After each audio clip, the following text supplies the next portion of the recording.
सर्व समाज बांधवांना जय जिजाऊ, जय शिवराय. मी सचिन हवळे पाटील. इतिहास घडवता येत नसल, इतिहास लिहिता येत नसल तर इतिहास वाचायला शिका. कसे लढले असतील भगतसिंग, राजगुरू, सुखदेव. काल एका तरुणाने 16-17 वर्षाच्या मुलाने मराठा आरक्षणासाठी आत्महत्या केली.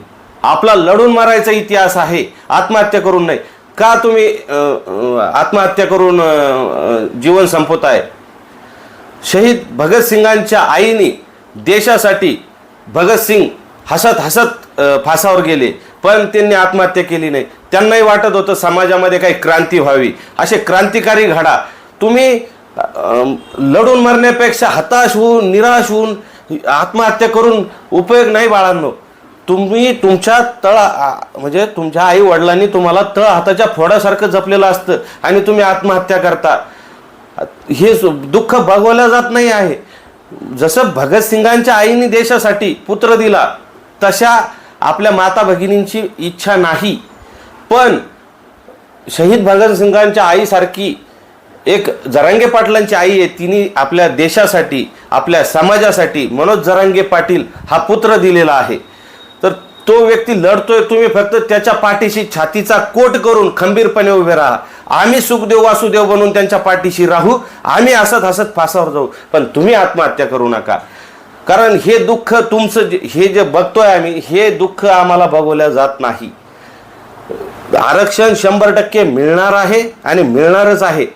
आपल्याला राजकारणाचा गंध नव्हता, पण हे आपण जे निवडून देतो, हे आपले नौकर, हे जे आमदार खासदार यांनी आपली बाजू मांडत नाही. म्हणून सर्व समाज बांधवांच्या ज्या भावना तीव्र झालेल्या आहे की यांना धडा शिकवायचा, यांना घरी बसवायचं आणि सर्वसामान्य समाज बांधव हे खासदार वगैरे बनवून आपल्याला पाठवायचे. आणि त्यामुळं तुम्ही सर्वांनी जो आग्रह धरला की प्रत्येक मतदारसंघामध्ये एक उमेदवार द्यायचा, तो आपण देतोय. तुम्ही त्यांच्या पाठीशी खंबीरपणे उभे राहा, त्याच्या विरोधात काम करू नका, त्याच्या पाठीशी उभे राहा. तुम्ही आठवा, आपला म्हणजे भारत देश हा किती समृद्ध आहे. तुम्ही डॉक्टर बाबासाहेब आंबेडकरांना त्यांचं जीवनचरित्र वाचा, महात्मा ज्योतिबा फुलेंचं वाचा, सावित्रीबाई फुलेंचं वाचा, अण्णाभाऊ साठेंचं वाचा, मदर तेरेसा वाचा, सिंधुताई सपकाळ वाचा, महाराणा प्रताप वाचा, अण्णा हजारे वाचा, आठवा बाजीप्रभू, शिवा काशीद, मदारी मेहतर, झाशीची राणी.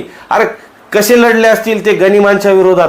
इथं आज आपल्या लढाई ही जातीच्या विरोधात नाही, राजकीय पक्षांच्या नाही, कुठल्याही राजकीय नेत्याच्या नाही. ही हक्कासाठी लढाई आहे आणि आपण हक्क मागतोय. आणि फक्त भारत देशामध्येच हक्क मागितला जातो. इथे लोकशाही आहे. तुम्ही दुसऱ्या देशाला बघा, तिथं हुकुमशाही आहे आणि इथं लोकशाही आहे. इथं आपल्याकडं सर्वात मोठं शस्त्र आहे मतदान करणे. हे शस्त्र तुम्हाला आता वापरायची वेळ आलेली आहे आणि ते वापरायच्या ऐवजी तुम्ही आत्महत्या करून जीवन संपवताय. निराश होऊ नका, हताश होऊ नका. काहीतरी बदल नक्की होणार आहे आणि तो नक्की घडवणार आहे. मनोज जरांगे पाटील हा एक सर्वसामान्य शेतकऱ्याचा, कष्टकऱ्याचा मुलगा आपल्यासाठी लढतोय. तुम्ही छातीचा कोट करून त्याच्या पाठीशी उभे राहा. आम्ही सुखदेव, वासुदेव, राजगुरू आम्ही बनून त्यांच्या पाठीशी खंबीरपणे उभा आहे. अगोदरच्या लढाया ह्या जातीच्या विरोधात नव्हत्या, ह्या शहांच्या विरोधात होत्या. निजामशाही, आदिलशाही, कुतुबशाही, म्हणजे तिथं काही मुसलमानांच्या विरोधात लढाई नव्हती. शिवाजी महाराजांच्या काळातही मुस्लिम सरदार होते, सर्व जाती धर्माचे सरदार होते. बघा रायगडावर जाऊन शिवाजी महाराजांनी समोरून जे आपलं मंदिर बांधलेलं आहे आणि मागून जर बघितलं तर मस्जिद आहे. म्हणजे कुठलाही भेदभाव न पाळता शिवाजी महाराजांनी सर्व गोष्टी बघितल्या होत्या. आणि आज इतर जाती धर्माचे जे समाज बांधव आहे हे आपल्या पाठीशी खंबीरपणे उभे आहे. मुस्लिम समाज असतील, धनगर समाज असतील, दलित समाज असतील, सर्व जाती धर्माचे समाज बांधव आपल्या पाठीशी. विजय आपला नक्की होणार आहे. जातीवाद आपण करत नाही. हे काही राजकारणी हे तुमच्या आमच्यामध्ये भांडणं पण लावण्याचं काम करतील, करत आहेत, करत राहतील. हे आपले डोके फोडायचा प्रयत्न करतील. पण आपला लढा हा गरजवंत मराठ्यांचा आहे, शांततेचा लढा आहे. कुणी कायदा हातात घ्यायचा नाही. आचारसंहिता चालू आहे. कुणीही स्फोटक, हिंसक बोलायचं नाही. तुम्हाला फार विचित्र बोललं जाईल, तुम्हाला तुमचा स्वाभिमान जागृत केला जाईल. पण स्वाभिमान जागृत करा आणि मतदान रूपी यांना धडा शिकवा. कारण आपल्याकडं डॉक्टर बाबासाहेब आंबेडकरांनी सुंदर असं संविधान दिलेलं आहे, लोकशाही दिलेली आहे आणि ह्या लोकशाहीमध्ये आपल्याला आपली बाजू मांडण्याचा अधिकार आहे. कुणी आपल्याला दाबू शकत नाही.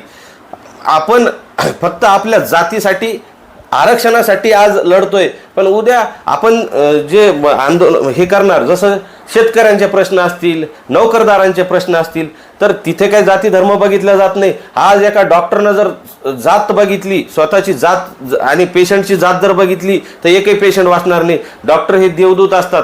त्यामुळं जातीवाद हा इतका पेरला चालला आहे. पण आपले जो समाज बांधव हे गरिबीत जगतायत, त्यांची गरिबी बघावा ना. आपल्या गड्या वाडे होते, आज माती इकलं जायना. आपले पोरं सालदार झाले, कॅज्युअलमध्ये कामाला चालले, नोकऱ्या नाही, नैराश व्हायले, लग्न नाही. हे हे हे दुःख हे जरांगे पाटलाला ना आम्हाला बघवलं जायना.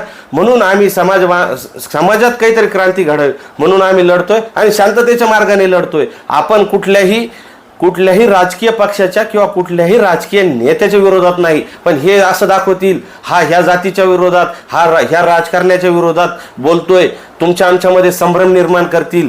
आपल्याला राजकीय महत्वाकांक्षा नाही. पण मराठ्यांनी दिल्ली काबीज केली होती, दिल्ली नाही आटके पार झेंडे काढले होते.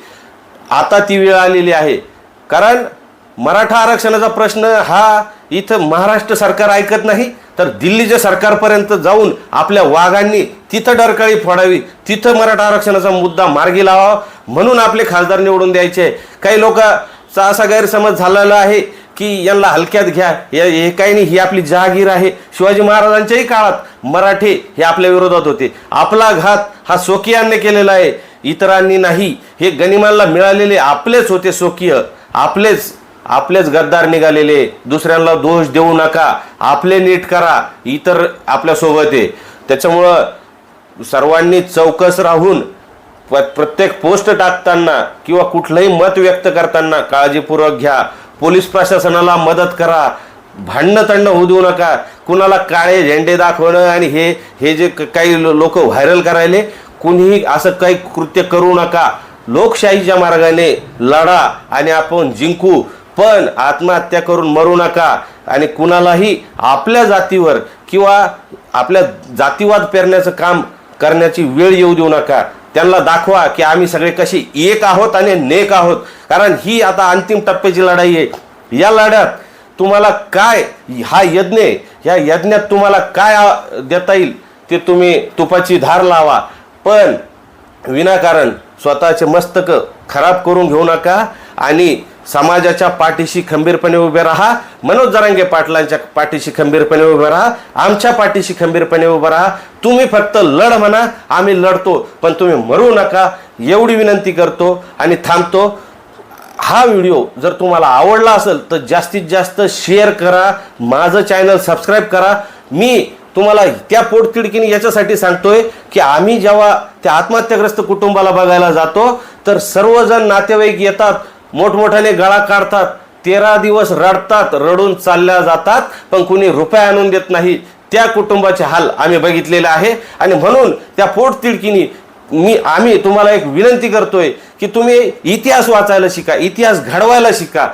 आरक्षण 100% आपण मिळणार आहे, याच्यात तीळ मात्र शंका नाही. आरक्षण कायदा बनवलेला आपणच, डॉक्टर बाबासाहेबांनी कायदा बनवला आणि त्या कायद्यामध्ये दुरुस्ती करता येते. ती दुरुस्ती करायला आपण भाग पाडू शकतो, पण लोकशाहीच्या मार्गाने, शांततेच्या मार्गाने. हा गरजवंत मराठ्यांचा लढा आहे, गरिबांनी उभा केलेला आहे. इथं प्रस्थापितांचं काम नाही. खासदार निवडताना सर्वसामान्य माणूस बघा, त्याला आजी माझी खासदार नको, कुठल्याही राजकीय पक्षाशी 5 वर्षात संबंध नसला पाहिजे. या 7 महिन्यामध्ये त्यांनी मनोज जरांगे पाटलासाठी, समाजासाठी काय काम केलं, जातीवाद करतो का हे बघा. आणि असा एक योग्य व्यक्ती एकच द्या, त्याच्या विरोधात कुणीही राहू नका.